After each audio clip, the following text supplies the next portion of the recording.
이스라엘 자손들이 온전히 바친 물건으로 말미암아 범죄하였으니 이는 유다 지파 세라의 증손 삽디의 손자 갈미의 아들 아간이 온전히 바친 물건을 가졌음이라. 여호와께서 이스라엘 자손들에게 진노하시니라. 여호수아가 여리고에서 사람을 베델 동쪽 베다웬 곁에 있는 아이로 보내며 그들에게 말하여 이르되 올라가서 그 땅을 정탐하라 하매 그 사람들이 올라가서 아이를 정탐하고 여호수아에게로 돌아와 그에게 이르되 백성을 다 올라가게 하지 말고 2,3,000명만 올라가서 아이를 치게 하소서. 그들은 소수이니 모든 백성을 그리로 보내어 수고롭게 하지 마소서 하므로 백성 중 3,000명쯤 그리로 올라갔다가 아이 사람 앞에서 도망하니 아이 사람이 그들을 36명쯤 쳐 죽이고 성문 앞에서부터 스바림까지 쫓아가 내려가는 비탈에서 쳤으므로 백성의 마음이 녹아 물같이 된지라. 여호수아가 옷을 찢고 이스라엘 장로들과 함께 여호와의 궤 앞에서 땅에 엎드려 머리에 티끌을 뒤집어 쓰고 저물도록 있다가 이르되 슬프도소이다. 주 여호와여, 어찌하여 이 백성을 인도하여 요단을 건너게 하시고 우리를 아모리 사람의 손에 넘겨 멸망시키려 하셨나이까. 우리가 요단 저쪽을 만족하여 여겨 거주하였다면 좋을 뻔하였나이다. 주여, 이스라엘이 그의 원수들 앞에서 돌아섰으니 내가 무슨 말을 하오리이까. 가나안 사람과 이 땅의 모든 사람들이 듣고 우리를 둘러싸고 우리 이름을 세상에서 끊으리니 주의 크신 이름을 위하여 어떻게 하시려 하나이까 하니 여호와께서 여호수아에게 이르시되 일어나라. 어찌하여 이렇게 엎드렸느냐. 이스라엘이 범죄하여 내가 그들에게 명령한 나의 언약을 어겼으며 또한 그들이 온전히 바친 물건을 가져가고 도둑질하며 속이고 그것을 그들의 물건들 가운데 두었느니라. 그러므로 이스라엘 자손들이 그들의 원수 앞에 능히 맞서지 못하고 그 앞에서 돌아섰나니 이는 그들도 온전히 바친 것이 됨이라. 그 온전히 바친 물건을 너희 중에서 멸하지 아니하면 내가 다시는 너희와 함께 있지 아니하리라. 너는 일어나서 백성을 거룩하게 하여 이르기를 너희는 내일을 위하여 스스로 거룩하게 하라. 이스라엘의 하나님 여호와의 말씀에 이스라엘아, 너희 가운데에 온전히 바친 물건이 있나니 너희가 그 온전히 바친 물건을 너희 가운데에서 제하기까지는 내 원수들 앞에 능히 맞서지 못하리라. 너희는 아침에 너희의 지파대로 가까이 나아오라. 여호와께 뽑히는 그 지파는 그 족속대로 가까이 나아올 것이요 여호와께 뽑히는 족속은 그 가족대로 가까이 나아올 것이요 여호와께 뽑히는 그 가족은 그 남자들이 가까이 나아올 것이며 온전히 바친 물건은 가진 자로 뽑힌 자를 불사르되 그와 그의 모든 소유를 그리하라. 이는 여호와의 언약을 어기고 이스라엘 가운데서 망령된 일을 행하였음이라 하셨다 하라. 아멘. 이 시간은 송파제일교회 부임하게 되신 우리 정주영 목사님께서 온전히 바친 물건이라는 제목으로 말씀 전해주도록 하겠습니다.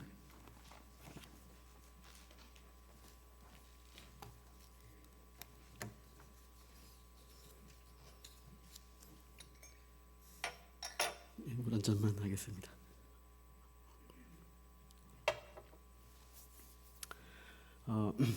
오늘 본문은 가나안에 입성한 이스라엘 이들이 성공적으로 이룬 여리고 성 정복 후에 두 번째 전투인 아이성 전투 장면을 보여주고 있습니다.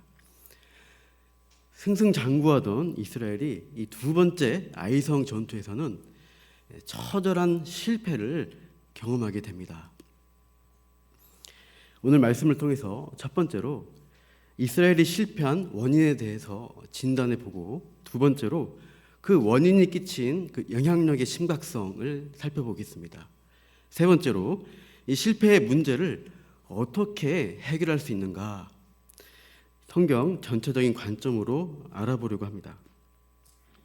먼저 본문 2절 보시면 이 아이성을 정탐하는 장면이 나옵니다. 올라가라, 그 땅을 정탐하라. 여호수아가 이 명령을 내리는 장소는 여리고입니다. 앞장 6장에서 여리고성을 정복한 내용을 볼 수 있습니다. 우리가 알다시피 여리고성은 가나안에서 가장 견고한 성입니다. 이 성벽이 외벽과 내벽 이중으로 되어 있고요. 외벽의 두께가 1m, 1.8m라고 하고 내벽의 두께가 무려 4m에서 5m 정도 되는 두께라고 합니다. 성벽 높이도 9m 정도로 높았다고 합니다. 그야말로 난공불락의 요새입니다. 이런 견고한 성 여리고를 이스라엘이 어떻게 정복할 수 있었습니까? 자기들의 능력으로 된 일이 아닙니다. 이스라엘이 한 일은 7일 동안 성을 뺑뺑뺑 돈 거예요. 그런데 그들에게 하나님의 역사심과 도우심으로 그 성벽이 무너지고 승리를 거둘 수가 있었습니다. 제7일 마지막 날 백성들이 7바퀴를 돌고 함성을 외치자 하나님 역사로 성벽이 무너져 내렸죠. 그리하여서 이스라엘은 한 명의 사상자도 없이 대승을 거두었던 것입니다. 그에 비하면 이 본문 7장에 나오는 이 아이성 훨씬 더 쉬워 보입니다. 정탐꾼의 보고도 그러합니다. 본문 3절에 백성을 다 올라가게 하지 말고 2-3천 명만 올라가서 아이를 치게 하소서. 그들은 소수이니 모든 백성을 그리로 보내어 수고롭게 하지 마소서.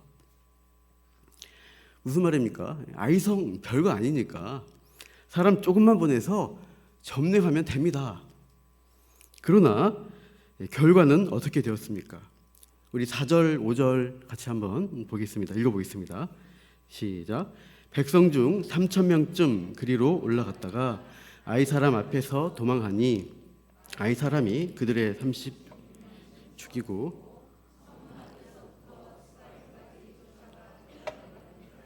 쳤으므로 백성의 마음이 녹아 물같이 된지라. 조그만 이 아이 같은 아이성, 그 아이성에 사는 아이처럼 보이는 약한 사람들로 그 얕잡아 보고 덤볐는데 뚜껑을 열어보니까 그게 아닙니다. 악으로 깡으로 뭉쳐서 이 아이성 사람들이 이스라엘에게 덤벼들었습니다. 쥐가 코너에 몰리면 고양이에게 먼저 덤벼든다고 하죠.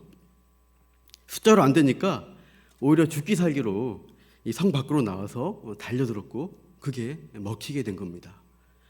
사정없는 공격에 의해서 순식간에 이스라엘 사람 36명이 죽임을 당했습니다. 이스라엘 사기는 바닥으로 떨어졌습니다. 5절에서 이 백성의 마음이 어떻게 돼요? 녹아서 물처럼 되어버렸습니다. 한 번 실수는 병가지 상사다 하는 고사가 있습니다. 전쟁 중에 이기기도 하고 지는 것은 늘상 있는 일이니까 한 번 패배했다고 좌절하지 말라는 말입니다. 어떻게 보면 이 아이성 전투의 전사자는 36명입니다. 아이성 전투에 참여한 이 3,000명 중에 1.2%에 해당되는 비교적 적은 숫자입니다. 이스라엘 60만 장정 숫자에 비하면 굉장히 미미한 인명 손실이라고 할 수 있어요. 그러나 여호수아와 이스라엘 전체 백성은 어떻게 반응하고 있습니까? 깊은 좌절감에 빠졌습니다.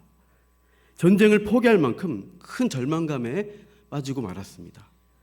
왜냐하면 바로 전에 있었던 이 여리고성 전투와 비교할 때 너무나 큰 차이점을 목격했기 때문입니다. 견고하고 거대했던 여리고성 전투에서는 한 사람의 사상자도 나지 않고 대승리를 거뒀는데 이 여리고성과 비교조차 안 되는 조그만 성, 이 아이성, 여기서는 너무나 쉽게 패배해버린 것이죠. 이게 웬일인가 어안이 벙벙했을 거예요. 방금 여리고에서 대승을 거두었는데 이렇게 조그만 성 앞에서 대패하다니 이제 하나님이 우리를 도우지 않으시는 건가? 하나님이 우리와 함께하지 않으시는가? 이스라엘은 하나님이 돕지 않으시면 실패할 수밖에 없다는 사실을 알고 있습니다. 하나님의 도움 없이는 이 가나안 정복의 꿈은 결코 이루어질 수 없습니다. 현재 이 아이성 패배 앞에 그 사실을 절감하고 있어요. 이 참담함으로 여호수아가 통곡하면서 하나님께 매달립니다. 6절에서 본문 9절 보시면 여호수아가 기도하기 시작하죠. 먼저 옷을 찢고 머리에 티끌을 뒤집어 쓰고 여호와의 교회 앞에서 이스라엘 장로들과 함께 엎드렸습니다. 옷을 찢는 행위는 슬픔, 회개 행동을 뜻합니다. 이 절박한 기도에 대한 응답이 10에서 15절에 걸쳐서 나오고 있습니다. 우리 11절 말씀을 같이 한번 읽어볼게요. 이스라엘이 범죄하여 내가 그들에게 명령한 나의 언약을 어겼으며 또한 그들이 온전히 바친 물건을 가져가고 도둑질하며 속이고 그것을 그들의 물건들 가운데 두었느니라. 이게 빨간 글씨인데요. 내가 그들에게 명령한 나의 언약을 어겼다고 합니다. 이 이스라엘의 패배는 전략상의 실수 때문이 아닙니다. 하나님과의 언약을 깨뜨렸기 때문입니다. 즉 이스라엘의 실패의 원인은 언약을 지키지 못한 것에 있었습니다. 11절 하반절에 언약을 어긴 내용이 무엇인가를 알려주시고 있어요. 그들이 온전히 바친 물건을 가져가고 도둑질하며 속이고 그것을 그들의 물건들 가운데 두었니라, 이 말씀에 있죠. 온전히 바친 물건을 도둑질했다. 여리고 물건을 완전히 진멸하여 하나님께 돌려야 했는데 중간에 가로챘다는 얘기입니다. 11절을 히브리어 원어로 보시면 이 또한이란 단어가 5번 나오는 것을 알 수 있습니다. 이 원어의 의미를 살려서 11절을 다시 읽어 보겠습니다. PPT 좀 보여주시죠. 이스라엘이 범죄하였고 또한 내가 그들에게 명령한 나의 언약을 어겼으며 또한 그들이 온전히 바친 물건 중에서 얼마를 가져갔으며 또한 도둑질하였고 또한 속였으며 또한 그것을 그들의 물건 가운데 두느니라. 하나님은 이 이스라엘 중에 있었던 이 범죄에 대해서 아주 구체적으로 조목조목 지적하고 계세요. 그런데 이 범죄 행위들이 누구에 대한 이야기입니까? 이 본문 1절에서 이미 그 사실을 밝히고 있어요. 1절을 제가 읽겠습니다. 이스라엘 자손들이 온전히 바친 물건으로 말미암아 범죄하였으니 이는 유다 지파 세라의 증손 삽디의 손자 갈미의 아들 아간이 온전히 바친 물건을 가졌습니다. 여호와께서 이스라엘 자손들에게 진노하시니라. 하나님은 아간 한 사람이 온전히 바친 물건을 몰래 가져간 사실을 알고 계셨습니다. 그런데 그 일로 인해서 누가 범죄했다고 말씀하시나요? 1절을 다시 보세요. 빨간 글씨 있죠? 이스라엘 자손들이 온전히 바친 물건으로 범죄했다고 합니다. 누구에게 진노하십니까? 여호와께서 이스라엘 자손들에게 진노하십니다. 하나님은 아간 한 사람만이 아니라 이스라엘 자손 전체에 대해서 진노하세요. 왜 그럴까요? 이와 같은 명령이 여리고 정복 직전에 이스라엘 전체에게 주어졌기 때문입니다. 앞에 여호수아 6장 18절에 있는 말씀인데요. 한번 같이 볼까요? 너희는 온전히 바치고 그 바친 것 중에서 어떤 것이든지 취하여 너희가 이스라엘 진영으로 바치는 것이 되게 하여 고통을 당하게 되지 아니하도록 오직 너희는 그 바친 물건에 손대지 말라. 그것을 취하게 되면, 온전히 바쳐야 할 것을 취하게 되면 이스라엘 진영 자체가 하나님께 바쳐진다는 것입니다. 온전히 바친 물건이라는 단어 혹은 멸하다, 진멸하다, 이 단어들이 자주 나오고 있는데요. 전부 다 히브리 원어로 보면 헤렘이라는 단어로 반복되고 있습니다. 이 헤렘이라는 단어가 구약에서 80번가량 쓰여지고 있는 중요한 표현입니다. 뜻은 완전히 멸하다, 봉헌하다라는 의미입니다. 즉 헤렘은 모든 물건들을 완전히 멸함으로써 완전히 하나님께 바치는 것을 말합니다. 모세의 율법에 이 헤렘 규정이 나와 있어요. 이게 어떤 사람이 자기 소유 중에서 오직 여호와께 온전히 바친 것은 사람이든지 가축이든지 기업에 바치든지 팔지도 못하고 무르지도 못하나니 바친 것은 다 여호와께 지극히 거룩함이며 온전히 바쳐진 그 사람은 다시 무르지 못하나니 반드시 죽일지니라. 온전히 바쳐진 모든 것은 다시 물을 수가 없어요. 되돌릴 수가 없는 일입니다. 여호와께 바쳐지는 다른 많은 재물들은 다시 반환할 수도 있고 또 대신 다른 것으로 바꿀 수 있습니다. 그러나 헤렘으로 드려진 것은 결코 되돌릴 수가 없다는 것입니다. 그러니까 이 헤렘 명령은 매우 철저하고 엄격하게 지켜질 것을 요구하는 언약적 명령입니다. 그런데 여기서 우리가 생각해 볼 점은 왜 하나님께서 이 이스라엘 백성들에게 이토록 엄격한 헤렘 명령을 내리셨는가 하는 점입니다. 헤렘이 왜 필요했을까요? 하나님은 왜 헤렘을 요구하실까요? 이 성경 역사에서 이미 이 헤렘이 대대적으로 광범위하게 실시된 적이 있었습니다. 바로 노아의 홍수 사건입니다. 창세기 6장 5절에서 7절 제가 읽겠습니다.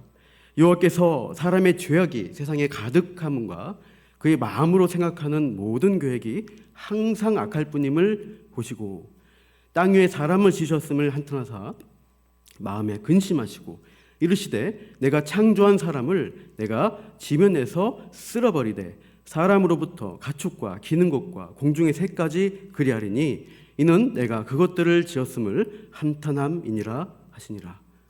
그러니까 타락한 인류 인간들과 함께 이 지면이 짐승들까지 다 모조리 쓸어버리신 사건, 이 홍수 심판입니다.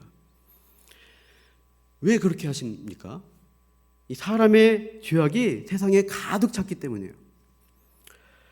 겉으로 드러난 죄악뿐 아니라 그 마음속 계획까지도 그 뿌리까지 다 타락하고 악하게 되었기 때문입니다. 그 뿌리까지, 그 본질까지 타락했기 때문에 하나님께서는 자신이 창조한 땅에 이 헤렘을 실시하신 것입니다. 그게 이 가나안 정복에도 마찬가지로 적용됩니다. 가나안은 당대에 발달된 인류 문화를 이루었는데 동시에 가장 타락한 극치의 모습을 보여주고 있습니다. 대표적으로 이 바알과 아세라 숭배를 했다는 것 다 아실 겁니다. 풍요와 번영의 신인 이들 우상을 잘 숭배하면 우리 인간들이 번창할 것이다 라고 믿었습니다. 그래서 1년을 주기로 돌아오는 특별한 축제 기간들을 많이 두고 이 바알 우상 숭배 축제를 벌였습니다. 신전 안에 와서 제사를 드리면서 그 신전 안에 신녀들, 신전 참기들과 성적 쾌락, 집단적인 음란 행위들을 벌이는 것이 클라이막스 행사였습니다. 그들은 성적 쾌락을 우리가 많이 즐길수록 하늘에서 비가 내리고 땅의 소산이 풍성해진다고 믿었습니다. 특히 성적 문란의 대명사였던 이 아세라 여신은 그리스로 전해져서는 아프로디테 여신, 로마로 가서는 비너스 여신으로 불려졌습니다. 그에 대한 신화도 아주 다채롭게 각색되어지죠. 하여튼 이 가나안 신전 문화가 전해지는 곳마다 성적 문란과 도덕적 타락이 심각해진 것이죠. 바알 숭배 중에 또 이 애도 의식이라는 것을 행하는데 바알 신화에 따르면 바알이 그 형제인 죽음의 신 모트에 의해서 싸움을 하다가 패배해서 토막나서 죽게 됩니다. 그래서 이것을 애도하면서 이 바알 숭배자들이 베옷을 입고 그 팔뚝을 찢고 가슴을 쥐어뜯으며 등을 긁으면서 피를 흘리는 애도 의식을 행합니다. 갈멜산에서 엘리야와 대결한 이 바알 선지자들이 자해하면서 피를 흘리면서 바알에게 부르짖지 않았습니까? 그 정도로 정성을 들이면 바알이 더 잘 응답해 주신다고 복 주실 거라고 믿은 것입니다. 이런 자해, 이 애도 의식에서 점점 발전해서 자기 자녀를 제물로 바치는 데까지 나아갑니다. 점점점 잔인해집니다. 음란과 폭력이 심해집니다. 육체의 소욕을 따르다 보면 더 강렬한 자극을 추구하게 되죠. 더욱 말초신경을 자극하는 쾌락, 더 잔인한 것을 찾는 그런 죄의 관영함으로 가득 채워진 방향으로 나아가게 되어 있습니다. 지금 우리가 사는 세상도 그렇게 더 깊은, 더 심각한 죄악으로 나아가는 모습을 보여주고 있죠. 여러 범죄들이 더 교묘해지고 잔인해지고 있는 것을 볼 수 있습니다. 살인과 강도, 성적 범죄들이 난무하고 있어요.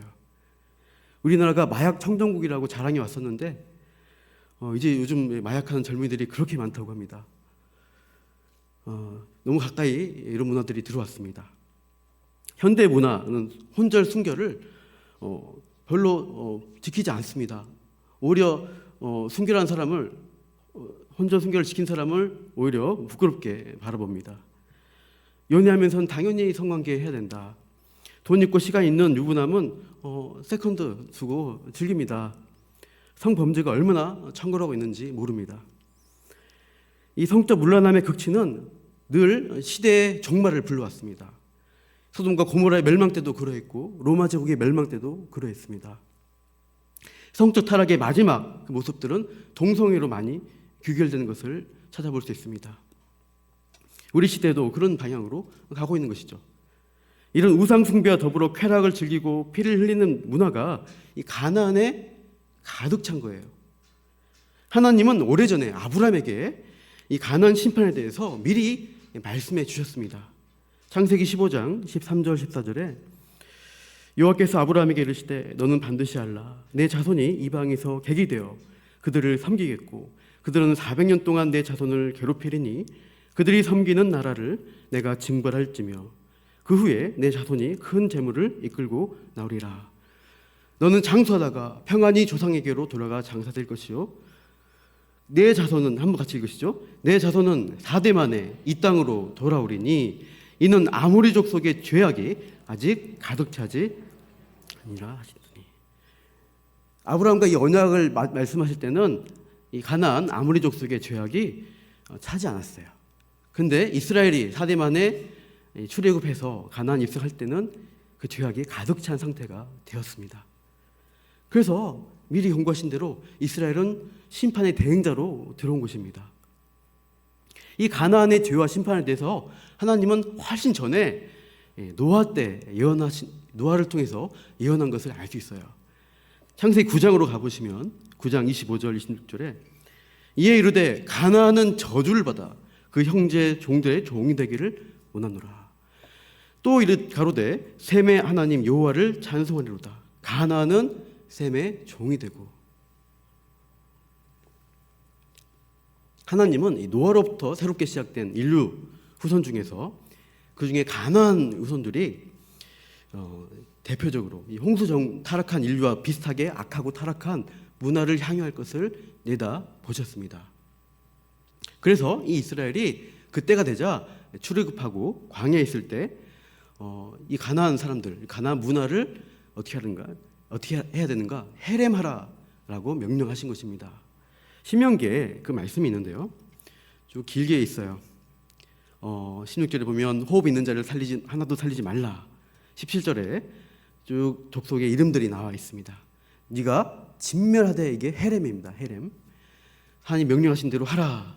그래서 18절 이는 그들이 그 신들에게 행하는 모든 가증한 일을 너희에게 가르쳐 본받게 하여 너희가 너희 하나님 여호와께 범죄하게 할까 함이니라. 이 가나안으로부터 오히려 같이 살다 보면은 영향을 받습니다. 그 죄의 영향을 받아서 하나님으로부터 떠나서 똑같이 가난화된 범죄한 백성이 될까봐 염려하시는 겁니다. 그래서 가나안 문화 사람들 호흡 있는 자는 살아있는 것들을 다 살리지 말고 죽이라라고 헤렘 명령을 내리신 거예요. 타락한 가나안을 심판하고 이스라엘 백성을 통해서 하나님 나라를 건설하시려는 계획을 가지고 계십니다. 그래서 이 가나안 심판의 첫 대상인 여리고를 어떻게 해요? 철저한 헤렘으로 모조리 불살라 버리라고 명령하신 것입니다. 그러니까 두 가지 목적이죠. 가나안 정복은 죄에 대한 의로운 심판을 행하는 것이고 공의를 실하는 것이죠. 두 번째로 이스라엘의 도덕적, 영적 순수성을 지키기 위함입니다. 창조 이후 죄로 타락한 세상을 이렇게 다루시면서 택한 하나님 백성을 보존하시는 것이죠. 이 가나안 헤렘을 실시하는 과정에서 문제가 발생한 것이죠. 이 아간이라는 한 사람이 하나님의 언약적 명령인 헤렘을 어겨버린 것입니다. 본문 1절 나온 대로 아간이 온전히 바친 물건을 가졌습니다. 그러니 하나님은 아간 한 사람이 아닌 이스라엘 전체를 향해서 이 언약적 명령의 깬 것에 대해서 진노하시는 것이죠. 그래야 이스라엘은 어떻게 됩니까? 하나님 심판의 대행자로 시작했는데 이제는 심판받을 대상으로 전락되어 버린 것입니다. 하나님의 헤렘을 실시해야 할 이 백성이 오히려 헤렘의 대상이 되고 만 것이에요.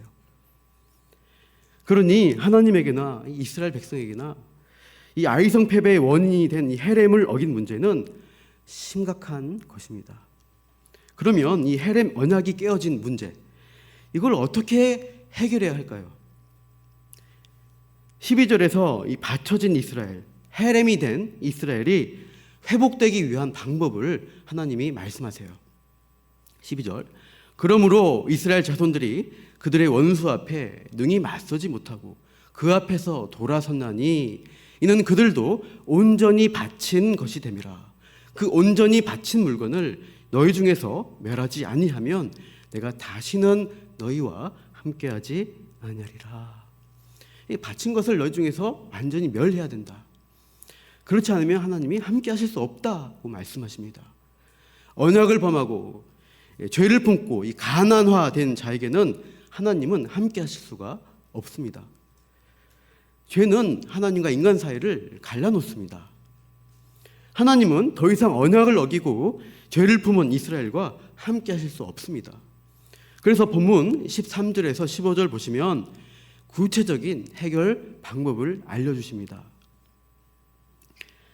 여기도 계속 반복되는 것이 있어요. 온전히 바친 물건, 이 헤렘이죠. 너는 일어나 백성을 거룩하게 하여 이르기를 너희는 내일을 위하여 스스로 거룩하게 하라. 이스라엘의 하나님 여호와의 말씀에 이스라엘아 너희 가운데 온전히 바친 물건이 있나니 너희가 그 온전히 바친 물건을 너희 가운데서 제하기까지는 내 원수들 앞에 능히 맞서지 못하리라 하고 14절에 지파대로 제비 뽑는 것을 말씀하십니다. 15절이죠. 15절 보시면 온전히 바친 물건을 가진 자로 뽑힌 자를 불사르되 완전히 멸하는 겁니다. 그와 그의 모든 소유를 그리하라.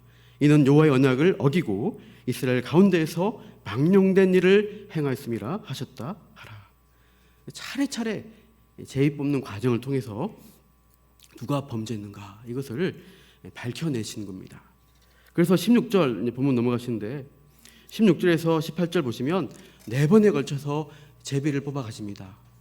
유다 지파 뽑혔고 그 다음에 세라 족속이 뽑히고 삽디 가족 뽑히고 마지막에 아간이 뽑히게 됩니다. 이렇게 차례차례 뽑혀가는데 그 아간의 속이 얼마나 탔을까요? 설마 내가 범인인 게 탄로가 날까? 내가 아무도 모르게 훔쳐놨는데 아무도 아무도 모를 거야. 이렇게 끝까지 버티고 있는 거예요. 아간은 끝내 이 회개하는 심령으로 하나님 앞에 엎드리지 않습니다. 하나님의 분명한 명령을 듣고도 하나님을 두려워하지 않아요.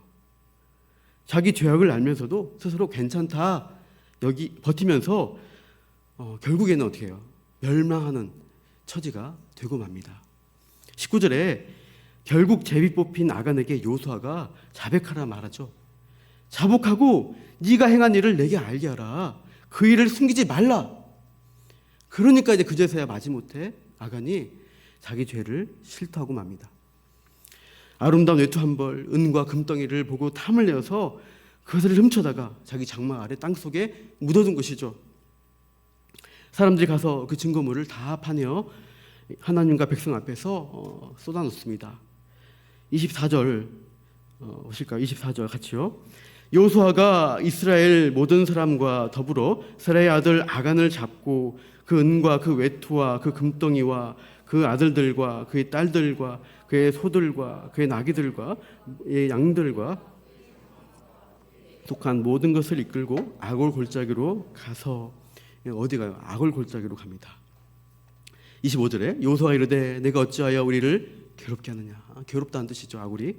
여호와께서 오늘 너를 괴롭게 하시리라 하니 온 이스라엘이 그를 돌로 치고 물건들도 돌로 치고 불사르고 그 위에 돌무더기를 크게 쌓았더니 오늘까지 있더라. 여호와께서 이 맹렬한 진노를 그치시니 그러므로 그 옷 이름을 오늘까지 뭐라 불러요? 아골 골짜기라고 부릅니다. 참 괴로운 골짜기입니다. 끝까지 회개하지 않는 죄인들은 괴로움을 당한다는 것이죠. 끝까지 회개하지 않은 아간은 가나안처럼 헤렘의 대상이 되고 말았습니다. 그의 모든 소유와 함께 진멸되었습니다. 그런 철저한 헤렘의 심판이 실행이 되고 나서야 이스라엘에 대한 하나님의 진노가 풀어지면서 하나님과의 관계도 회복됩니다. 오늘 본문에서 우리는 무엇을 생각할 수 있겠습니까? 중요한 것은 하나님과의 언약을 어기는 일이 매우 심각한 범죄라는 사실입니다. 하나님은 자기 백성들이 세상의 죄와 방식대로 사는 것을 원치 않으십니다. 하나님의 뜻과 방식, 언약을 따라 살기를 요구하십니다. 그러나 범죄한 아담의 후손인 우리들이 언제든지 순종하려고 말을 하겠지만 본질적으로 아간처럼 하나님과 언약을 깨트리는 죄인들이에요. 겉으로는 일시적으로는 괜찮은 척하지만 여전히 우리 마음속 깊은 곳에 이 범죄한 아간과 같은 탐심이 자리 잡고 있습니다. 그 우상숭배의 마음이 우리 안에 깔려 있어요. 사실 아간만 범죄해서 망한 것 같지만 그 이후에 이스라엘 나라가 어떻게 됩니까? 가나안의 영향을 받습니다. 사사기 시대에 그들이 타락해서 가나안화 되어버립니다. 진노의 심판을 계속 받죠. 사사기 시대, 나중에 열왕기 시대에 어떻습니까? 다윗 이후에 분열 왕국 시대에 많은 왕들이 대체로 타락했습니다. 언약을 어겼습니다. 결국 아수르, 바빌론에 의해서 이스라엘은 완전한 멸망으로, 헤렘으로 끝이 나고 맙니다. 언약을 어긴 자에게 이 하나님의 헤렘의 심판이 임할 수밖에 없다는 역사적 사실을 증거해주고 있습니다. 우리도 범죄한 아간, 타락한 이스라엘과 똑같은 사람입니다. 죄인입니다. 우리도 하나님 앞에 설 때 늘 언약을 깨트리는 자로서의 그 심판은 면할 수 없는 운명인 것을, 그 처진 것을 깨닫게 됩니다. 그러니 아무도 하나님의 심판을 피할 수가 없어요. 그러면 이 언약을 늘 어기는 자들, 이들을 하나님은 어떻게 구원하십니까? 구약의 역사를 보면 하나님은 이 죄인들의 역사 가운데 약속된 사람들에게 늘 약속을 말씀하십니다. 아담에게는 여인의 후손을 주겠다라고 말씀하시고 아브라함에게는 네 씨를 주겠다 하면서 그를 통해서 모든 족속에게 복을 주겠다 말씀하시죠. 다윗에게는 영원한 왕조를 이루겠다고 약속해 주십니다. 그러나 우리가 알다시피 유행국가인 그 이스라엘 나라 자체는 가난화되어서 언약을 깼기 때문에 헤렘 당해서 망해버립니다. 아브라함에게 주신 약속의 그 가나안 땅에서 하나님 나라를 세우시겠다, 이 언약이 거짓말이라는 말씀입니까? 그러나 하나님은 그 언약을 이루어 주십니다. 하나님이 이 언약의 성취를 위해서 어떤 일을 행하셨는가? 바로 예수 그리스도를 보내신 것입니다. 그분께서는 언약을 늘 깨트리는 우리를 대신해서 완전한 헤렘으로 하나님께 드려지셨습니다. 죄에 대한 심판을 완전히 철저히 당하심으로 우리 죄에 대한 하나님의 진노를 풀어드린 것입니다. 갈라디아서 3장 13절 14절인데요. 그리스도께서 우리를 위하여 저주를 받은 바 되사 율법의 저주에서 우리를 속량하셨으니 기록된 바 나무에 달린 자마다 저주 아래에 있는 자라 하였음이라. 같이요. 이는 그리스도 예수 안에서 아브라함의 복이 이방인에게 미치게 하고 또 우리로 하여금 믿음으로 말미암아 성령의 약속을 얻게 하려 함이라. 아멘. 예, 주님께서 그 헤렘의 저주를 대신 받으신 것입니다.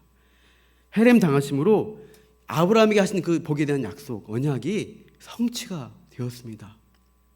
그 최고의 복이 예수님 안에서 유인이었던 이방인이었던 우리에게까지, 이 성파 제일교회 성도에게까지 흘러온 것입니다.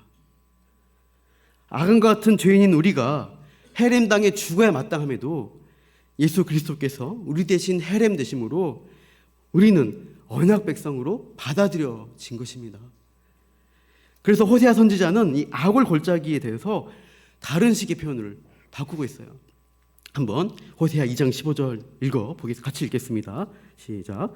거기서 비로소 그의 포도원을 그에게 주고 악을 골짜기로 소망의 문을 삼아 주리니 그가 거기서 응대하기를 어렸을 때와 애굽 땅에서 올라오던 날과 같이 하리라. 예, 악을 골짜기를 소망의 문으로 바꾸셨어요. 그러므로 사랑하는 성도 여러분, 예수님 안에 거하는 자에게는 소망이 있습니다. 고통의 골짜기, 악을 골짜기 같은 세상을 우리가 살아가면서 나 스스로를 돌아볼 때도 내가 죄짓고 또 불순종하고 유혹에 넘어지고 하는 일들이 늘 있어요. 아, 내가 참 안 되는구나. 그렇지만 그리스도 예수 안에 있는 자에게는 악을 골짜기가 아니라 소망의 문으로 바꾸시는 겁니다. 그 크신 은혜 우리가 기억하면서 우리가 오늘도 은혜에 젖어서 또 한 주간 살아가겠죠. 그 은혜 안에서 넘어질지로 다시 일으키시는 붙들어 주시는 그 은혜 안에 소망 가지고 한 걸음 한 걸음 더 믿음으로 살아가시기를 축복합니다.